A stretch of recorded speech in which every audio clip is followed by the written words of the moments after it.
کتب اللہ لأغلبن انا ورسلی، سورہ مجادلہ آیت نمبر 21۔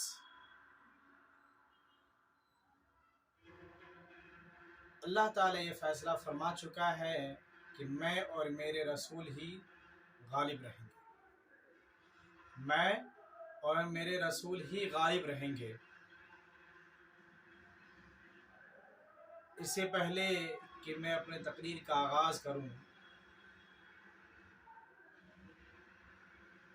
آج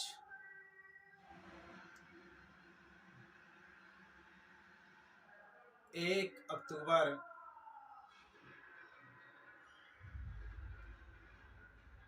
اور 12 ربیع الاول کے 14 تاریخ ہے۔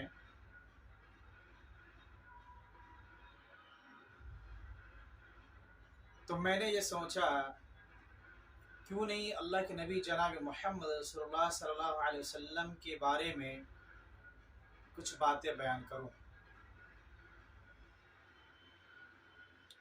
اس سے پہلے میں موضوع کی آغاز کروں،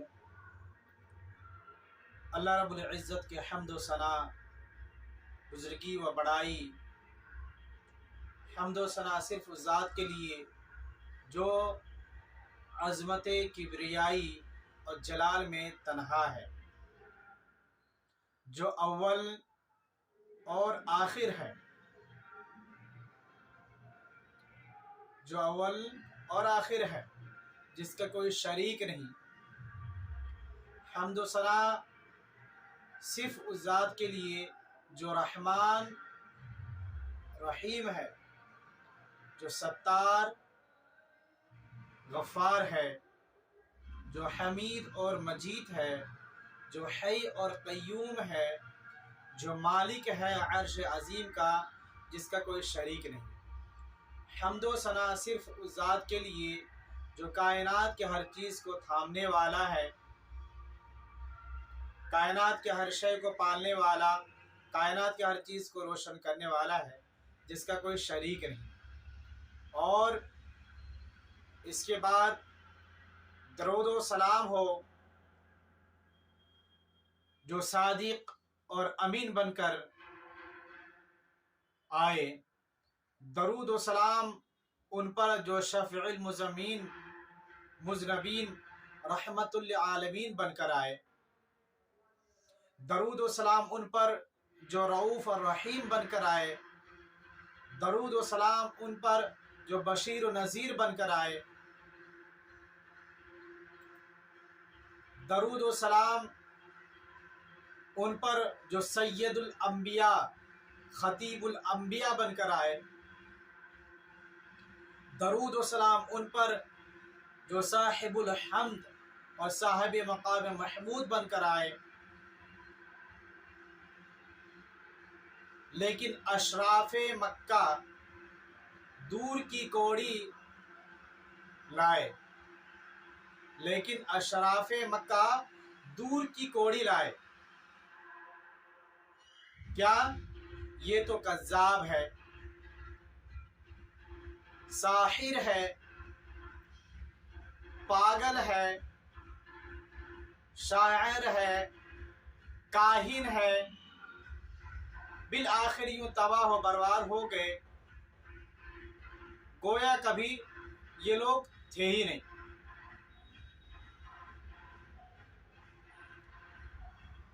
اسلام اور پیغمبر اسلام کا بول بالا ہو کر رہا،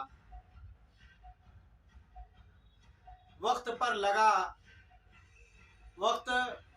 لگا کہ اڑتا رہا، اور 428 سال کا طویل عرصہ گزر گیا ہے۔ 45 سال کا عرصہ، 1445 سال کا عرصہ گزر چکا ہے، عرصہ گزر گیا۔ انسان نے ترقی کے ہزاروں منازل طے کر لیے، تہذیب کے لاکھوں مدارس طے کر لیے، علوم و فنون کے 7 سمندر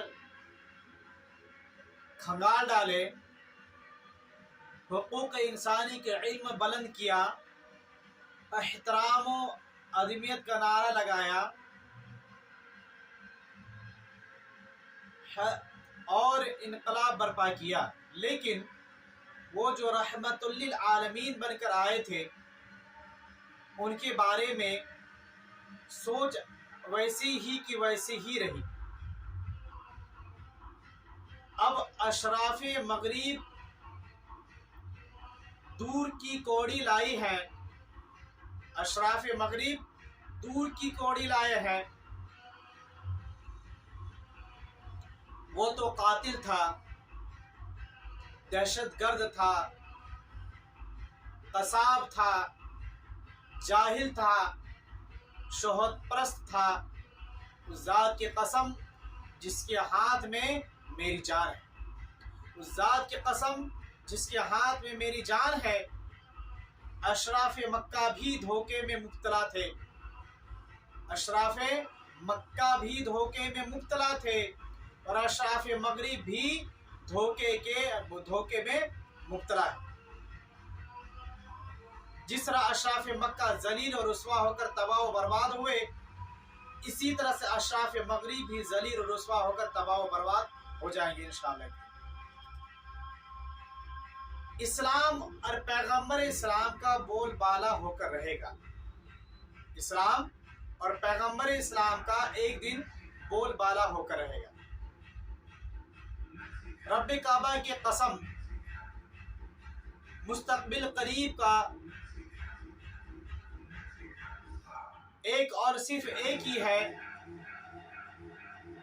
جو آئے گا وہ لیڈر ہوگا، ایک اور ایک صف وہی ہوگا۔ کیا ہوگا؟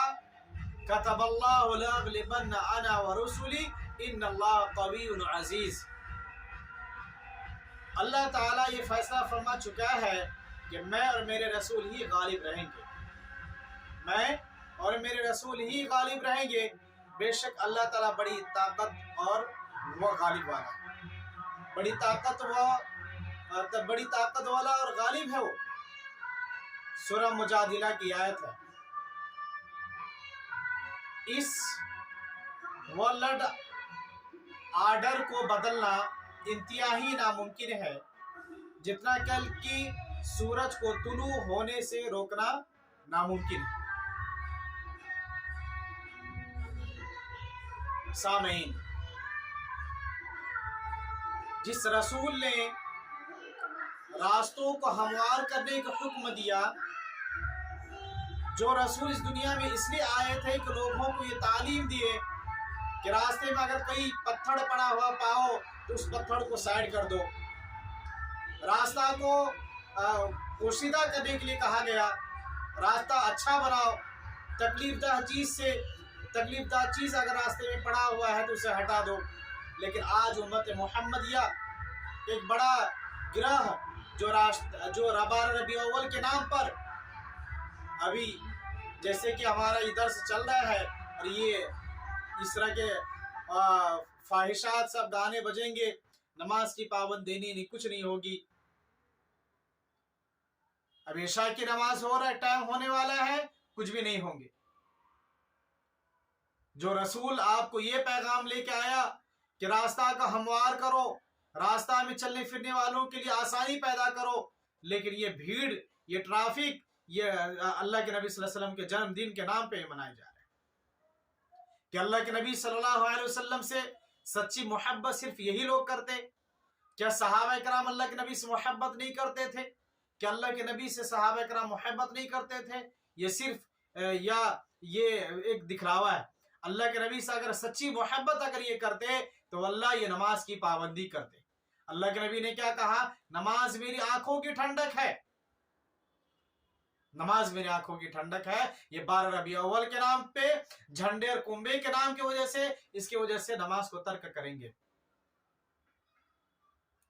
رسول اکرم صلی اللہ علیہ وسلم کی، آئیے میں آپ صلی اللہ علیہ وسلم کی سیرت کے بارے میں آج جو میں بیان کرنا چاہ رہا ہوں، فضائل رحمت للعالمین، آپ صلی اللہ علیہ وسلم کے فضائل۔ آئیے ہم شروع کرتے ہیں۔